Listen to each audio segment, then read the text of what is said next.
小心脚底下。带我来哪儿啊，佳阳？我带你来训练室训练同传。这是椅子，好，坐好。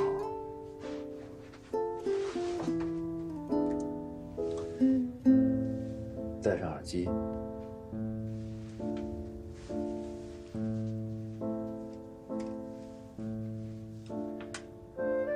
我现在放资料。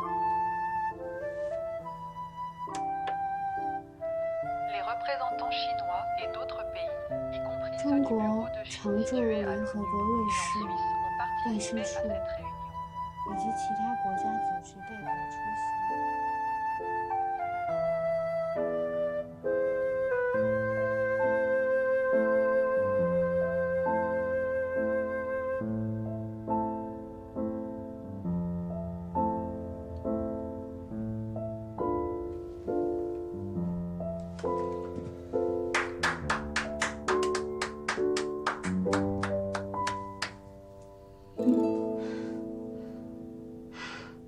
5分钟的同传量完成的非常出色。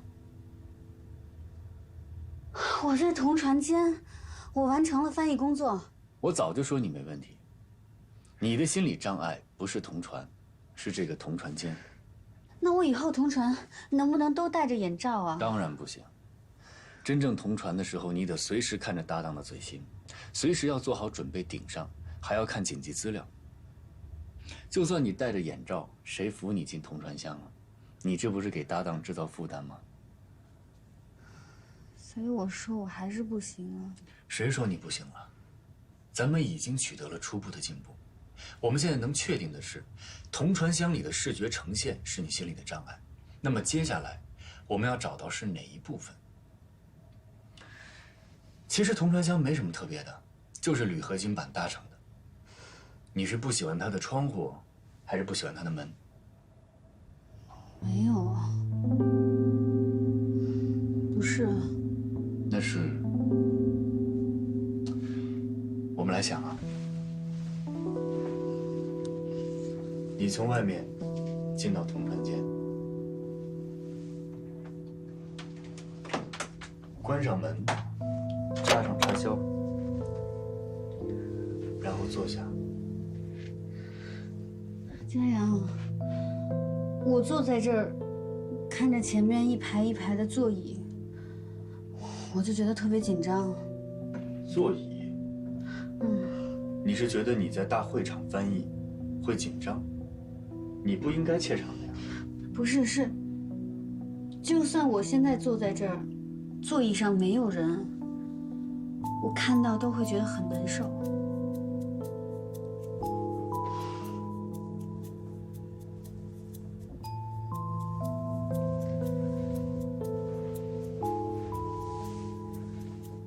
咱们别着急，一步一步来。困扰你这么多年的问题，怎么能这么轻易就解决了呢？咱们再来。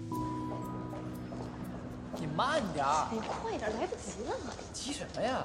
哎呦，我这大小姐啊，你可来了！你知道傲天哥帮你躺了多久吧？这女一号庄甜甜都在等你。他要是女一号啊？他没生我气吧？你一个女二号都迟到这么久，他当然生气了。还好他不敢生傲天哥的气。哎，你呀运气真好，有傲天哥罩着你。赶紧去定妆吧，我们这个是年代戏，要定好妆用在发布会上面的。快去快去！哦。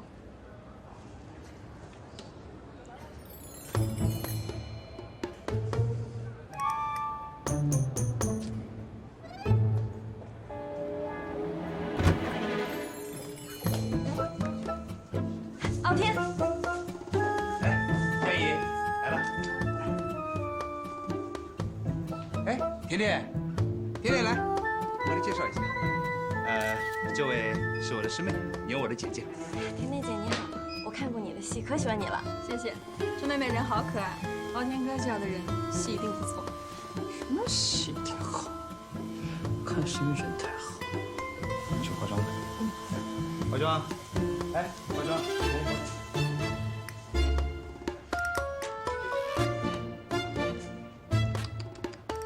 看看。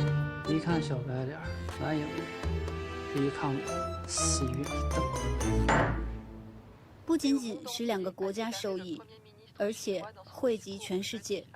中国总理在中瑞经济峰会的演讲中如此宣布，该会议本周4在北京进行。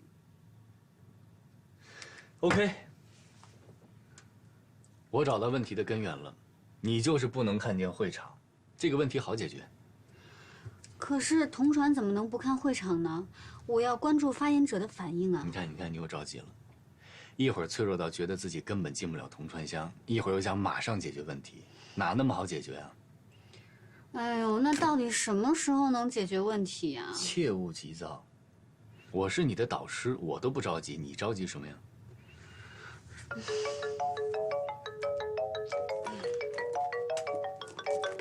田主任，接啊。喂，田主任。派出所。哦，这件事情我可以解释的。那明天院里见吧。田主任再见。是上次咱们俩误会的事儿吧？你知道啦？我当然知道了，有人给高范院写了举报信。那你之前怎么不告诉我？我当然要先把主要矛盾解决了呀。OK， 现在我们已经知道影响你进同传箱的元凶了，那接下来我们就慢慢的解决你心里的障碍。至于举报信的事嘛，赶紧去找田主任解释一下。哎呀，你说我怎么样一转正啊？这么麻烦啊！好事儿多磨，别担心，明天我陪你一起去田主任那儿。走吧，今天就到这儿了。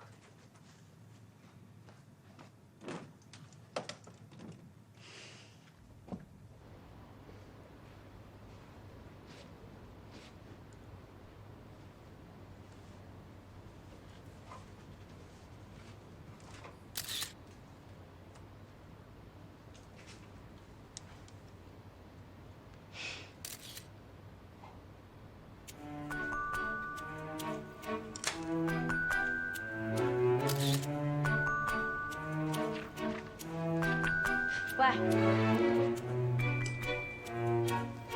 怎么样？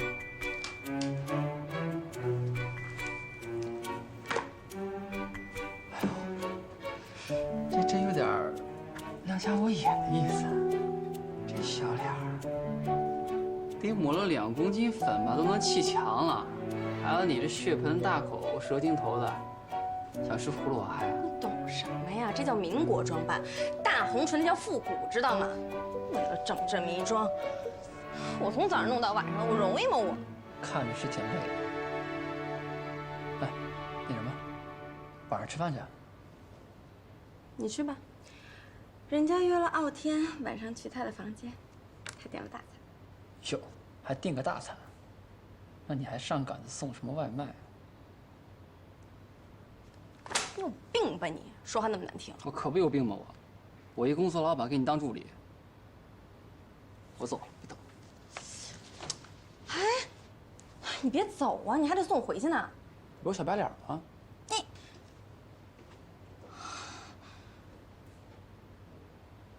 解约，一定得给你解约。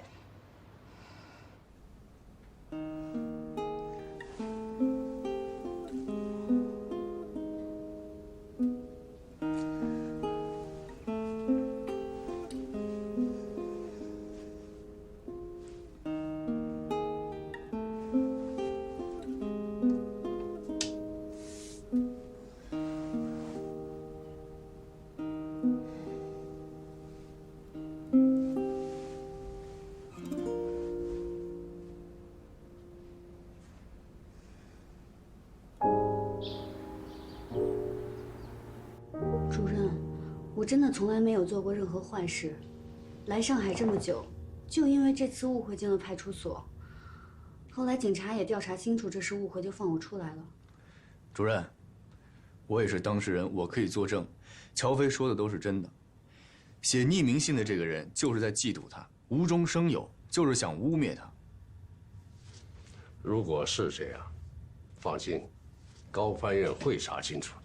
真的是误会。如果院里不信的话，可以去公安局调查，就知道我没什么可隐瞒的。真的吗？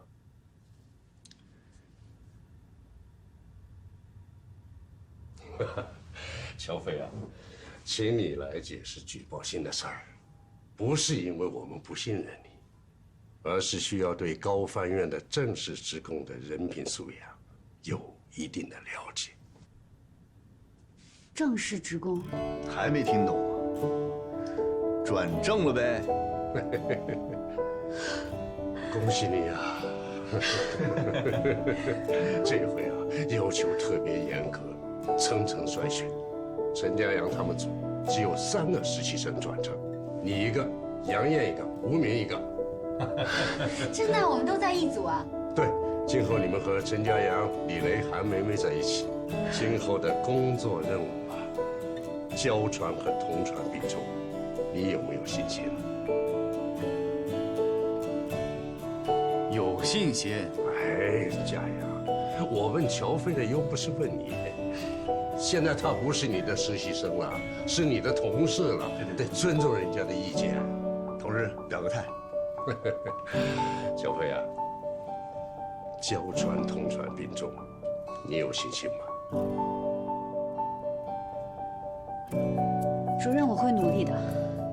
好，我们高翻院就需要你们这样的新鲜血液。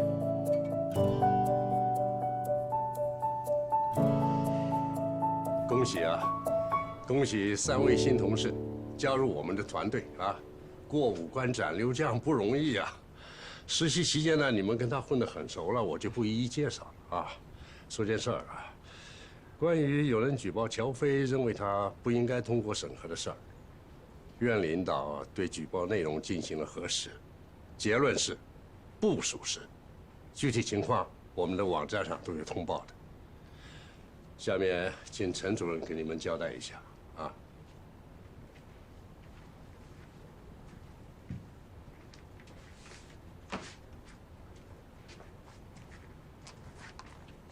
第1条，工作第1年，主要提升业务水平，不许出去接私活。其他的我想到再告诉你们。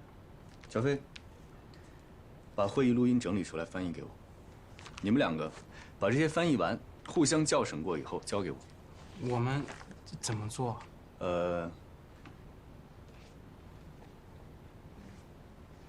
吴明，你坐那儿。杨艳，你坐他对面。小飞。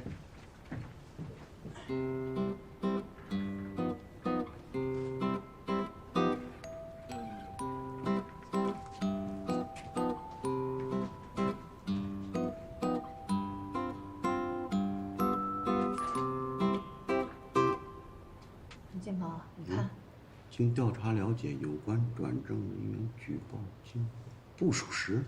这不就是指的是乔飞吗？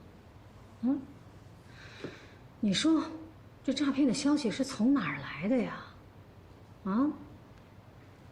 我也是通过好几个人从他学校打听的，说那个他打工的时候陪客人出去了，然后就被抓了。你说那还能是什么事儿啊？要不，金宝这样，你把事情的前前后后跟我仔仔细细说一遍吧。不是，你时间太长了，这可能都记不清啊。我提醒你啊，我可以提醒你。当时我想见见这个女孩，我就打电话约了她。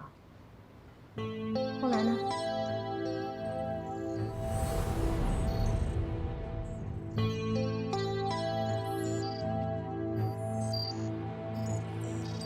阿姨，我就是想跟你说，我跟高佳明，我们真的不是恋爱关系，我们没有在一起。啊，那不是恋爱关系就更好了。乔小姐，我知道你很优秀，尽管你这么优秀，但你一定要知道，我们2家相差的距离是不是太多了些？我们佳明他现在头脑发热，感情用事，所以我希望你在这件事上一定想清楚，清醒一些。阿姨，我们没有在一起，请您相信我。不好意思，我接个电话。不好意思啊，喂。好，我知道，我这就过来王医生。好，不好意思。意思，我不能跟你说，我有急事。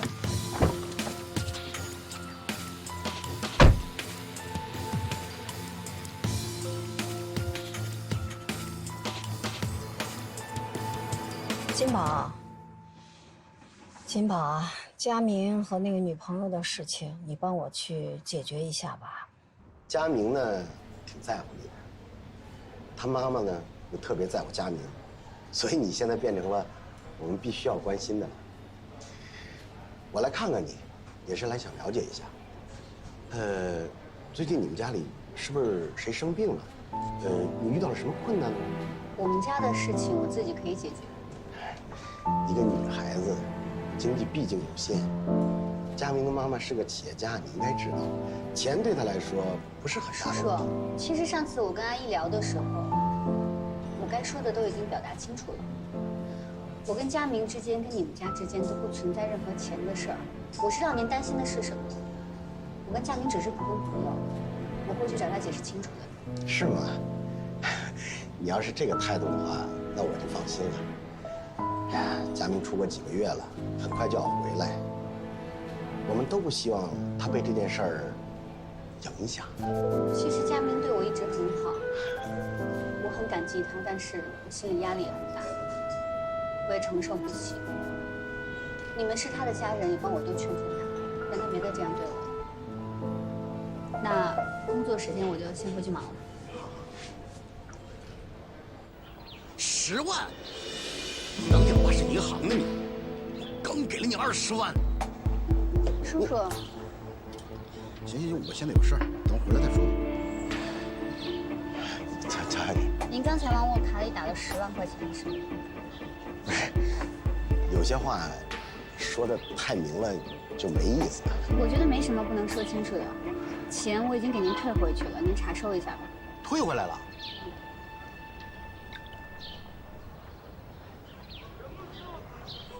您钱收到了吧？啊，没问题的话，我就先回去了，叔叔。不是，乔小姐，你等一等，希望你能够理解佳明妈妈的心，没有母亲不想对自己孩子好的。我明白您的意思，而且我也说了，我跟佳明不是男女朋友，你们也不相信。我反正很快会离开厦门的，我会跟佳明说清楚的，你们放心吧。你要离开啊？嗯。既然你这么坚决，非要分，我觉得你也没有什么必要非要跟佳明说清楚。长痛不如短痛，你以后就别再和他联系了，他自然呢也就明白你什么意思。就当一回坏人，把他心伤到底，他康复的也快。您的意思是说让我什么都不跟他说，我就直接走，这样好吗？不，我一看你也是个犹犹豫豫的主。你说你一见面，话一多，你心又一软，你这是坑我外甥啊，姑娘。就算当舅的求你了，你要是不爱他，你就最后的替他做一件好事儿。佳明这孩子吧，在感情上是特别的脆弱，他对你呢又陷得特别深，你不能让他有一丝的希望。听话，姑娘，走。确实给他了10万块钱呢，他答应我以后不再见佳明了。后来呢？后来我不就把你给我钱给他了吗？他说要给他妈垫付医药费。我最终是让他跟佳明不再见面了。我觉得呀，他根本就是在利用佳明。这撒谎的最高技巧就说真话。什么意思啊？我什么意思？你不就这么干的吗？好着是找过我们也确实犹豫过，但你跟领导这么一说，就变成好多人集体跳槽，就你最忠心。行了，别说了，都是同事。我跟你说，你们要跟郝哲走这件事情，我根本不知道。他跟我说了，他要自己去跟领导说，我也答应了会帮他保密。谁也不傻，大面上过得去得了。想懂小机灵，搞职场办公室斗争，玩宫斗。我真的觉得你是那种破小说看得太多了。你要是讨厌我的话，你真的不用这样明里一套暗里一套。大家共事可以，有意见你直说。行了，都别说了，咱们3个不都转正了吗？还计较这些个干嘛？多少人当着他炮灰啊？第1名。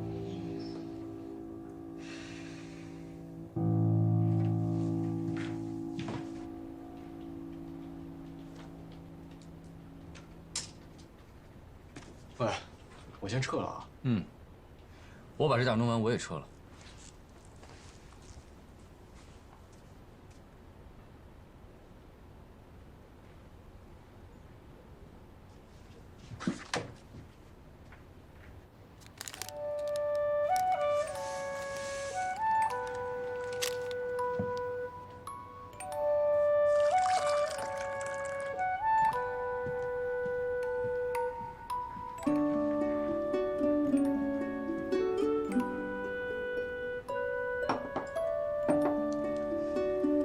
又喝冰的，我就想清醒清醒。等会儿把这杯药喝了，暖暖胃。怎么样了？差不多了，我最后再调整一下这个格式，检查一下单词拼写就好了。我肯定还会再看一遍的，你不知道吗？我知道，我前面做的仔细一点，后面不就轻松了吗？第一天工作感觉怎么样？感觉就是我梦寐以求的办公室，我终于坐进来了。你不怪我吗？又不帮你说话，还把最无聊的工作分配给你，大家都孤立你，我还假装什么都没看见。有吗？大家是不是都孤立你了？不是，你别打岔，你是故意的。哎呀，避嫌嘛，我对你只能比对别人更苛刻。我本来以为我进来就轻松了呢，怎么还是困难模式啊？天才模式，适合最有能力的人就是你。你是不是还把最差的位置留给我了？你看他们坐的那么靠里面。是这样的。你知道为什么吗？为什么？我从我坐的地方，可以随时看到你。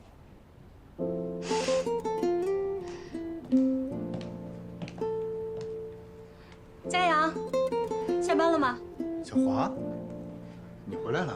小华姐，乔飞也在呢。当然回来了，不然我还一直在机场等了。你现在忙吗？不忙，你坐呗。我想跟你单独聊聊。哦，那我先回去。那主任，那个初稿，我明天发给你好吗？行，你路上小心啊！哎，小心，别电到。你们聊。哎。哼。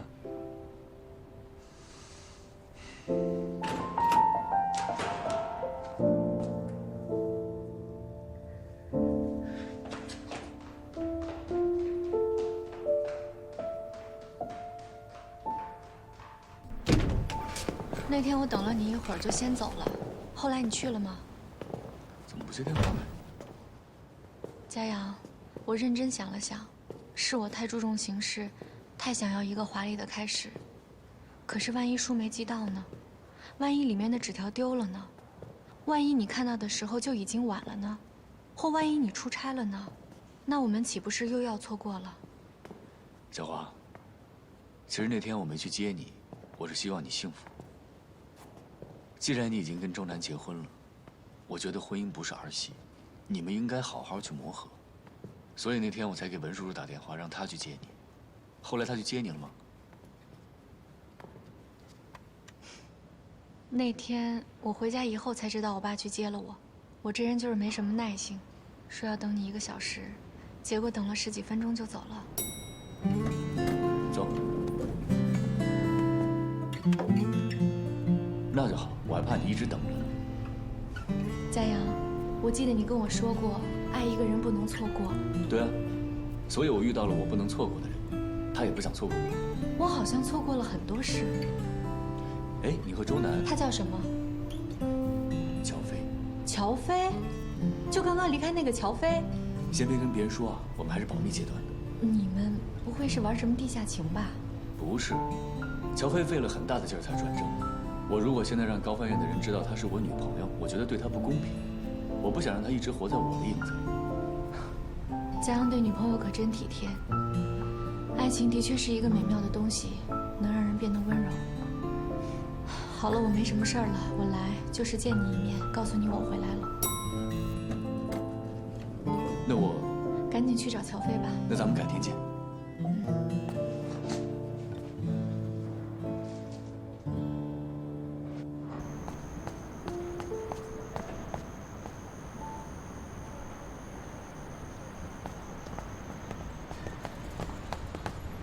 跑得还挺快。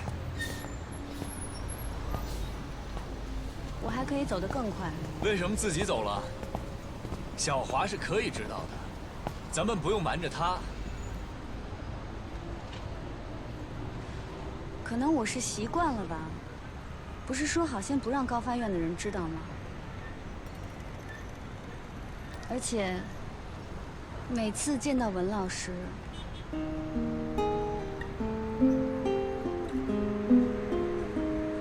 我就觉得，像他这么优秀的人，才配得上你。我什么都做不好，我连同船都进不了。你怎么变得这么不自信了？这不是我认识的你吧？我认识的你是非常自我感觉良好的。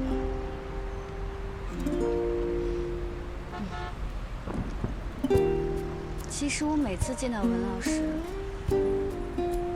都会有一点小自卑。我就觉得他这么优秀，你又喜欢他这么久，哎，我这么患得患失，我都讨厌我自己。我的傻丫头啊，你胡思乱想什么呢？那我现在告诉你，在我这儿，你只需要顾及好你自己的情绪，有任何的委屈只管告诉我就行。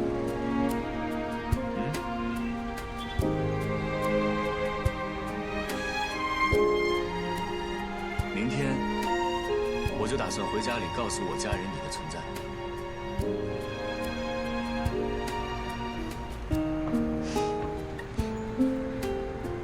佳阳，我爱你。什么？你说什么？我没听清楚。刚才车吵了一下。哎呀！你再说一遍吧。哎。我要是没听错的话，你刚才说的是程家阳，我爱你是吗？我什么都没说。你骗人！你在骗我！你骗人是小狗啊！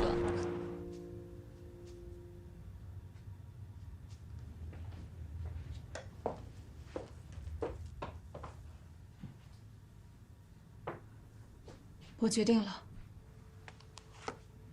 那你挑吧。两个我都要。你长大了。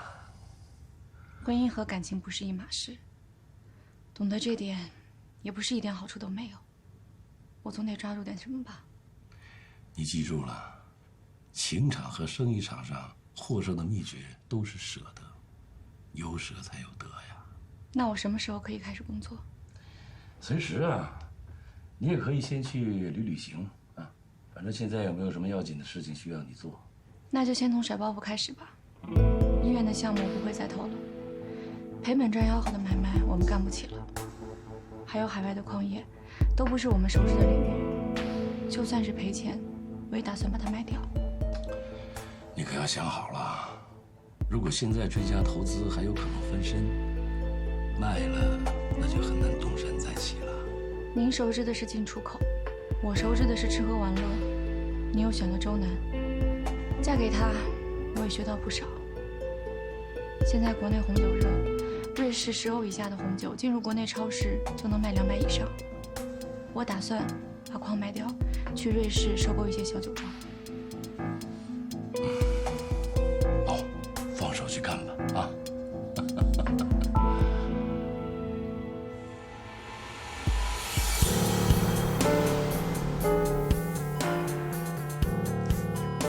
他的手在发抖。怎么了？这是什么情况？你先别急，再看看。赵医生，有位文小姐找你。主任，这种手术你做不到。没数过。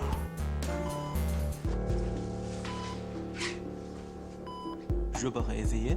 Je me spécialise dans ce domaine. Je fais de milliers d'opérations sur les animaux vivants en laboratoire.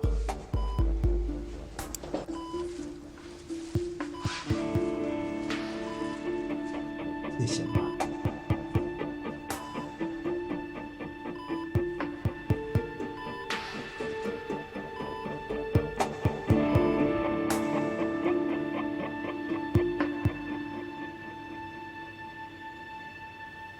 赵主任，截至目前您跟我说的都没有任何能打动我的突破性进展。我们也请了一些专家对该项目进行了重新的评估。这些专业的东西不是一句两句能够解释清楚的。我们这种商人归根结底是逐利的，对追逐利益的人来说，吸引眼球的东西才是最好的。也就是说，我们要用一句话让外行人觉得就是厉害的。我没有办法像写广告词一样的去搞研究。不需要啊，我并没有否认您的成绩，只不过我恰好喜欢过一个医生，看过一些相关的东西，所以说失败并不总是坏事儿。我失恋了，但我学会了一些医学知识；您失去投资，但是去学了一些推销手段。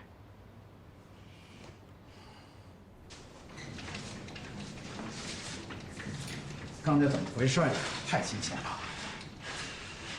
我也不知道，我怀疑他是太长时间没做过手术，没手感。他的手一拿起手术刀就抖，真可惜啊！这命悬一线。手术非常成功。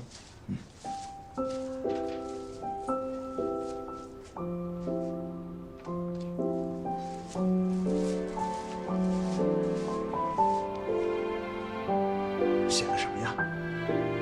他说，我已经完全具备了操作这个手术的能力。好啊。决定就是这样，除非有更有利的进展，否则我们不会再追加投资。投我的项目。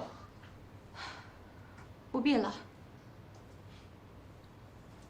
之前我们忙于扩展，涉及了太多不是我们熟悉的领域，才导致现在这样。我不会再冒险了。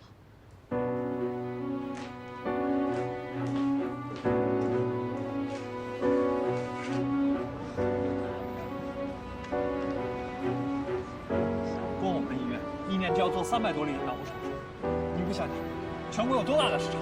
我不会再冒风险做我没有把握的事情。如果国内不生产，全器材从国外进口，成本翻倍，很多人做不起这种手术了。佳敏，我劝你也别太执着了。我大概知道你当年是因为一个女孩才改的专业，我们都事过境迁了，你怎么还揪着当年往事不放呢？你不是因为结了婚才不投这个项目？为什么会是因为结婚呢？你爸投这个项目是因为我，你现在结婚了，自然没必要给钱。佳敏，我当初为你付出的时候，你拼命想摆脱我，现在我自己创业要做这个，你怎么还牵强附会，自己往上贴呢？怎么突然变得这么独立了？是谁改变的？周南，他没有这么大影响。不会是因为程家阳吧？你以为他会等你？哎呀，螳螂捕蝉，黄雀在后。你以为你是黄雀，其实你是蝉。记住这个效果，下半年你就指着它活。我没有因为任何人，我就是自己突然想明白，我应该做点事儿。你也被耍了。你知道之前我喜欢那个女孩叫什么吗？不知道，我也没兴趣。叫乔飞，耳熟吗？现在是程家阳的女朋友。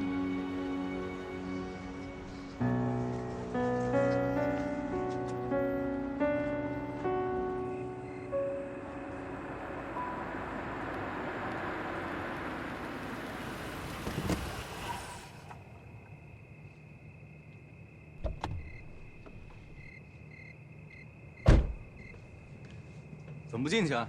等你，我来了，走吧。哎，给你提个醒，别跟你爸提乔飞，别把他带进家，别给自己找事儿。你是在替乔飞考虑吧？不用你操心，我有我的安排。进去吧。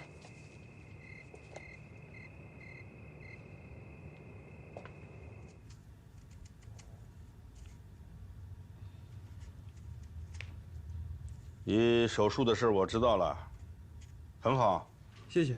再接再厉，你要争气。一定。今天真是太阳打西边出来了啊！这3句话以上居然没吵起来，还其乐融融的。今天挑事的任务不在我头上。佳明，说什么呢？哎，我说你什么时候搬回来住啊？你那手怎么样了？我有事情要宣布。等等，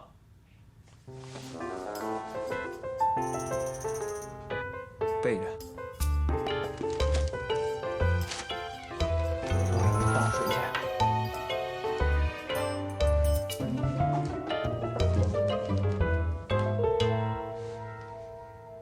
爸，妈，我谈恋爱了。哦，谈恋爱了，好啊。那个对象是干什么的？法语翻译。法文翻译。她叫乔飞。乔飞，乔飞是吧？这个女孩品行有问题，我坚决不同意。她的品行怎么有问题？消消气，消消气啊！哎，这怎么了？就不同意了？那女孩子可能很好啊。好什么呀？她之前是佳明的女朋友，现在成了佳阳的女朋友，你听懂没有？你明白没？嗯。哎呀，这个嘛，是得慎重考虑。女孩子的作风问题啊，是关键。爸妈，你们听我说，首先，我和乔飞好的时候，我并不知道他和我哥有过感情。其次，他和我哥已经是很多年前的事了，他们分开都已经有8年了，所以我根本不认为这是问题。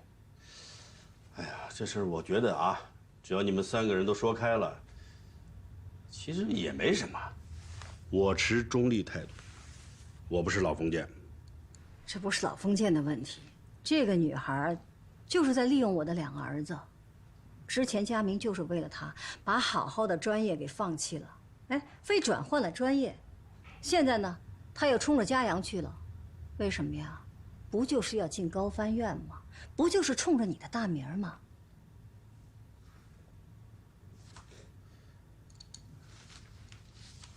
这个女孩子是哪儿的？高翻院，是佳阳的实习生，刚转正。对。胡闹！你怎么能跟自己的实习生搞在一起了？我怎么就不能跟我自己的实习生谈恋爱呢？我正因为是程思远的儿子，我在工作上不能出错。难道因为我是陈思远的儿子，所有跟我谈恋爱的人，我都要问问他是不是因为是我爸吗？你可以不问，可以呀，你可以向他学习，你可以不认我。小小气，你好好跟他说，别急，你一急，他就光跟你生气了，什么都听不进去。佳阳啊，不是不让你恋爱，你恋爱我高兴还来不及呢，但是你找谁，也不能找实习生。你干到现在这个位置，还有很大的上升空间。你这么年轻，不能落到这个利用职务之便，搞男女关系的名上。再说了，你们这个位置啊，存在着利益关系。你可以保证不向他输送利益，可别人会这么想吗？爸，我会很谨慎地处理这个事情，但是我不能因为我做了这个工作，我就放弃我爱的人了。那你为对方着想了吗？啊，打从他进来就顶上一个是程家阳女朋友的名字，就是他干出再多的成绩，别人也会联想到你。我们顾不了这么多，我顶着您的名字，不也走到今天了？那不一样，我是你爹，你背着我这个包袱走得再远，你不能恨我。可他呢？如果你们分手呢，还要不要在一起共事啊？在一起怎么共事？要么你辞职，要么他换工作。鱼和熊掌不能兼得。我是不会放弃，必须放弃。凡事都要以工作为重。那是你的决定，不是我的决定。为什么全家人都要听你来做决定呢？我妈因为你辞职，我哥因为你改了志愿。我从小到大活着的意义就是不要给你抹黑。您是太阳，我们所有人都要围着您转，您可以发光发亮，我们必须待在黑暗里吗？哈哈，看来不止我一个人有这个想法，只是我最先说出来而已。好，要话语权，是吧？好，如果你们不按我说的办，都给我滚！干嘛呀，老陈？发这么大火干嘛？有事咱们慢慢商量。佳阳，你不对啊，你这态度，赶快道歉，给你爸道歉。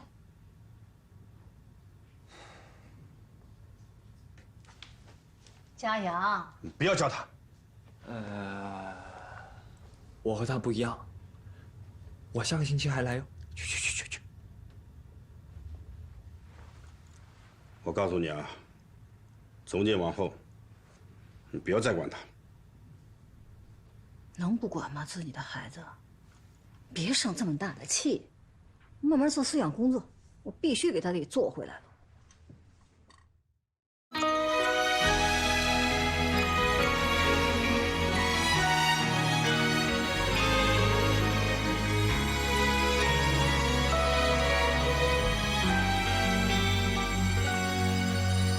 爱像奔跑的蜗牛，晃悠悠，背囊里预备的温柔，精心保留，在拥挤人群里等候，频频回首，直到你出现才罢休。离开界限，你是我的终点。未来多少冒险不后退，永远不算远。爱情的旅途要攀登多久？一步追着你走，有时是朋友，有时像对手，有时害怕爱的不够。慢慢的爱情，慢慢的享受，再追上你以后。